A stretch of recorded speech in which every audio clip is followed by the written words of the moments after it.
Lucas Kapitulo 4. At si Jesus, napuspos ng Espiritu Santo, ay bumalik mula sa Jordan at inihatid ng Espiritu sa ilang.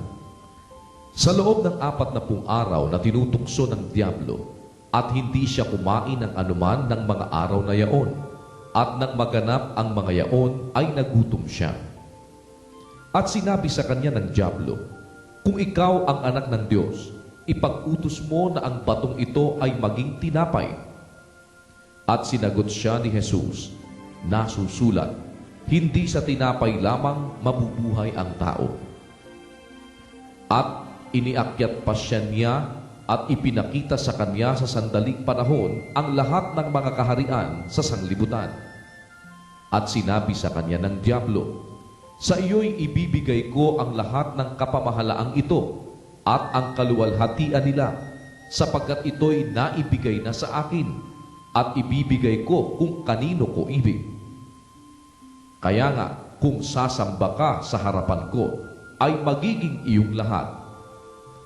At si Jesus ay sumagot at sinabi sa kanya, "Nasusulat, sa Panginoon mong Diyos sasamba ka, at siya lamang ang iyong paglilingkuran." At dinala niya siya sa Jerusalem, at inilagay siya sa taluktok ng templo, at sinabi sa kanya, "Kung ikaw ay anak ng Diyos, ay magpatihulog ka mula rito hanggang sa ibaba. Sapagkat nasusulat, siya'y magbibilin sa kanyang mga anghel tungkol sa iyo, upang ikaw ay ingatan. At aalalayan kanila ng kanilang mga kamay, baka matisod ka ng iyong paa sa isang bato." At pagsagot ni Jesus ay sinabi sa kanya, "Nasasabi, huwag mong tutuksohin ang Panginoon mong Diyos." At nang matapos ng Diablo ang lahat ng pagtukso, ay hiniwalayan siya niya ng ilang panahon. At bumalik si Jesus sa Galilea sa kapangyarihan ng Espiritu, at kumalat ang kabagtugan tungkol sa kanya sa palibot ng buong lupain. At nagtuturo siya sa mga sinagoga nila, na niluluwalhati ng lahat. At siya'y napasa Nazaret na kanyang nilakhan, at ayon sa kanyang kaugalian, siya'y pumasok sa sinagoga ng araw ng Sabat, at nagtindig upang bumasa. At ibinigay sa kanya ang aklat ng propeta Isaias, at binuklat niya ang aklat, na nasumpungan niya ang dakong kinasusulatan.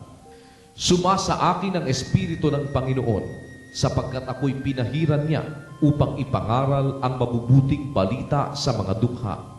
Ako'y sinugo niya upang itanyag sa mga bihag ang pagkaligtas, at sa mga bulag ang pagkakita, upang bigyan ng kalayaan ang nangaapi, upang itanyag ang kaaya-ayang taon ng Panginoon." At binalumbot niya ang aklat, at isinauli sa naglilingkod, at naupo, at ang mga mata ng lahat ng nangasa sinagoga ay nangakatitig sa kanya. At siya'y nagpasimulang magsabi sa kanila, "Ngayoy naganap ang kasulatang ito sa inyong mga pakinig." At siya'y pinatotohanan ng lahat, at nangagtataka sa mga salita ng biyaya na lumalabas sa kanyang bibig. At sinabi nila, "Hindi baga ito ang anak ni Jose?" At sinabi niya sa kanila, "Walang salang sasabihin ninyo sa akin itong talinghaga, manggagamot, gamutin mo ang iyong sarili. Ang anumang aming narinig na ginawa sa Capernaum, ay gawin mo naman dito sa iyong lupain." At sinabi niya, "Katotohanang sinasabi ko sa inyo, walang propetang kinalulugdan sa kanyang tinubuang lupa."